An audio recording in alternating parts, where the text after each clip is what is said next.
السلام علیکم ورحمۃ اللہ وبرکاتہ۔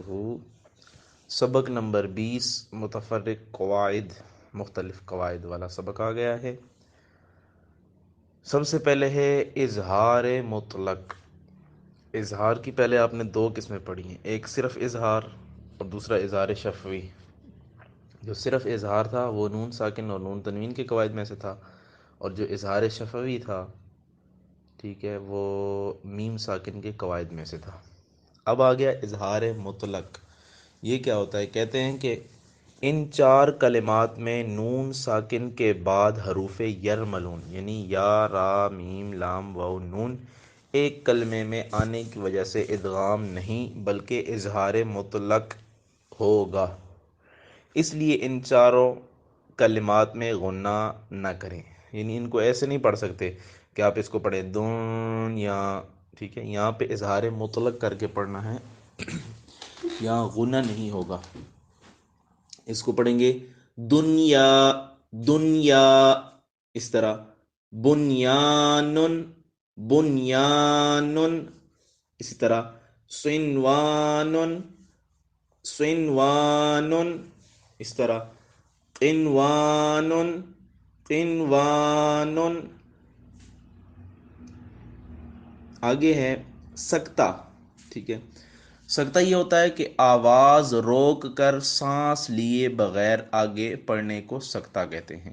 یعنی آواز رک جائے، سانس جاری رہے، یعنی آپ سانس لیتے رہیں لیکن آواز صرف روک دیں۔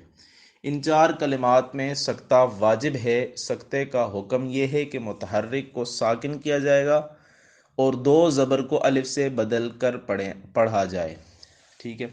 اب یہ دیکھیں یہاں پہ سکتہ لکھا ہوگا نا، سکتہ، وہاں پہ آپ نے آواز کو روک دینا ہے لیکن سانس نہیں لینی۔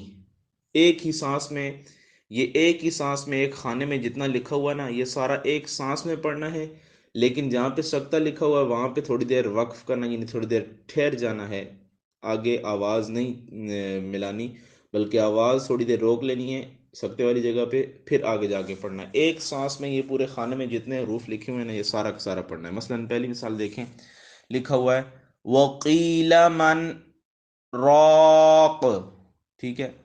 اب یہاں پہ راق جب یہ وقف ہوا تو یہاں پہ دو تنوینیں تھیں زیر کی، وہ ختم ہو گئیں۔ اب دیکھیں میں نے ایک سانس میں وکیلہ سے لے کر راگ تک پڑھنا ہے، لیکن سکتہ والی جگہ پہ میں نے آواز کو روک دینا ہے، سانس بیچ میں نہیں لینی، ٹھیک ہے۔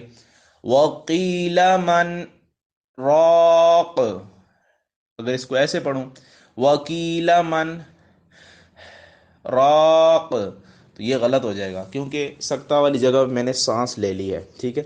یہاں پہ سانس نہیں لینی۔ امید ہے آپ کو سمجھ آ گئی ہوگی۔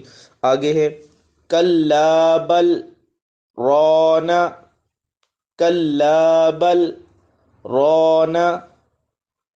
آگے مِن مَّرْقَدِنَا هَذَا، مِن مَّرْقَدِنَا هَذَا۔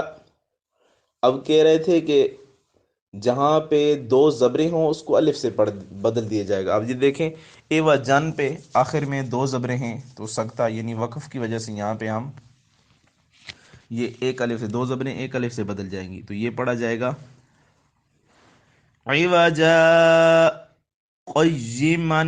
آگے وہ قیمن، آگے جو سبق آئے گا پھر وہ بندہ ساتھ ملا لیتا ہے، ٹھیک ہے۔ عوجا قیما، لیکن عوجا پڑھنے کے بعد آپ نے سانس نہیں لینا، ٹھیک ہے۔ عوجا قیما لکھا ہوا ہے کہ قرآن پاک میں چار کلمات صاد سے لکھے جاتے ہیں اور صاد پر باریک سین بھی لکھا ہوتا ہے۔ اس کے پڑھنے کی تفصیل اس طرح ہے، نمبر 1 اور 2 میں صرف سین پڑھیں، 3 میں سین اور صاد دونوں پڑھنا جائز ہے، اور 4 میں صرف صاد پڑھیں، ٹھیک ہے۔ آئیں پڑھتے ہیں۔ اعوذ باللہ من الشیطان الرجیم، بسم اللہ الرحمن الرحیم۔ یبسط، یبسط، یا با زبر یب، سین پہ سو، یب سو، طا پیش تو، یب سو تو، یب سوتو، دوسرا ہے بس طوطن، بس طوطن، با سین زبر بس، طوا زبر طوا، بس طوا، تا دو زبر تن، بس طوطن، بس طوطن۔ اسی طرح تیسرا، اب اس میں سین اور سواد دونوں پڑھنا جائز ہے۔ پہلے سین پڑھیں گے، ام ہم المسیطرون، سین زبر یا سی، موسئی، ٹھیک ہے۔ اب سواد پڑھیں گے، ام ہم المسیطرون، سواد زبر یا سوئی، یہ سواد پر پڑھا جاتا ہے، حروف مستعلیہ میں سے ہے اور حروف صفیریہ میں سے بھی ہے، سیٹی کی آواز بھی آئے گی، پر بھی پڑھیں گے، ٹھیک ہے۔ ام ہم المسیطرون، لیکن جب سین پڑھیں گے تو وہ حروف صفیریہ میں سے تو ہے لیکن حروف مستعلیہ میں سے نہیں ہے، اس وجہ سے اس کو صرف مثلا اس میں صرف سیٹی کی آواز نکلے گی، اس کو پر نہیں پڑھنا۔ ام ہم المسیطرون، مسی سین، مسیطرون۔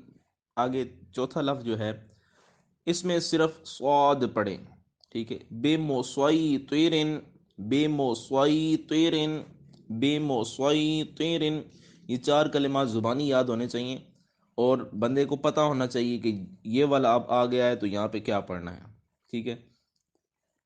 یہ اچھی طرح زبانی یاد کر لیں کہ کہیں بھی قرآن مجید میں یہ چار کلمات آئیں تو آپ کو پتہ ہونا چاہیے یہاں پہ سین پڑھنا ہے یا صاد پڑھنا ہے، ٹھیک ہے۔ آگے ہے تسہیل۔ تسہیل کے معنی کیا ہوتے ہیں؟ تسہیل کے معنی ہے نرمی کرنا، یعنی دوسرے حمزہ کو نرمی کے ساتھ پڑھیں۔ قرآن پاک میں صرف ایک کلمے میں تسہیل واجب ہے۔ تسہیل یہ جو خانے میں لکھا ہوا ہے یہ دیکھیں، دوسرا حمزہ اعجمیٌ و عربیٌ، اب دوسرا حمزہ جو ہے نا اس میں تسہیل ہے، تسہیل واجب ہے اس میں، ٹھیک ہے، تو وہ اس کو نرمی کے ساتھ پڑھیں گے، اعجمیٌ، اعجمیٌ و عربیٌ، اعجمیٌ و عربیٌ، اعجمیٌ و عربیٌ۔ اب ہے امالہ۔ امالہ کسے کہتے ہیں؟ زبر کو زیر کی طرف، الف کو یا کی طرف مائل کر کے پڑھنے کو امالہ کہتے ہیں۔ امالے کی را کو اردو کے لفظ قطرے کی را کی طرح پڑھیں، یعنی ری نہیں پڑھنا بلکہ رے پڑھنا ہے، اور اس کے ہجے اس طرح کریں گے، میم جیم زبر مج، را امالے والی رے، مج رے، ہا الف زبر ہا، مج رے ہا، مجری ہا نہیں اس کو پڑھنا، ٹھیک ہے، مج رے ہا، اس کو امالہ کہتے ہیں، مج رے ہا۔ آخری لفظ ہے بئس الاسم الفسوق، تو کہتے ہیں کہ بئس الاسم الفسوق، اس کلمے میں لام سے پہلے اور لام کے بعد دونوں الف نہ پڑھیں بلکہ لام کو زیر دے کر پڑھیں۔ اب یہاں پہ دیکھیں الاسم جو لفظ ہے، الاسم، ٹھیک ہے، اس میں الف سے پہلے، یہ لام سے پہلے اور لام کے بعد دونوں الف لکھے ہوئے ہیں، ٹھیک ہے، تو یہ دونوں الف نہیں پڑھے جائیں گے بلکہ لام کو زیر کے ساتھ پڑھیں۔ بئسا، بئسل بھی نہیں پڑھنا، بئسا پھر لام زیر سین لس، بئسا لسم الفسوق، بئسا لسم الفسوق، بئسا لسم الفسوق۔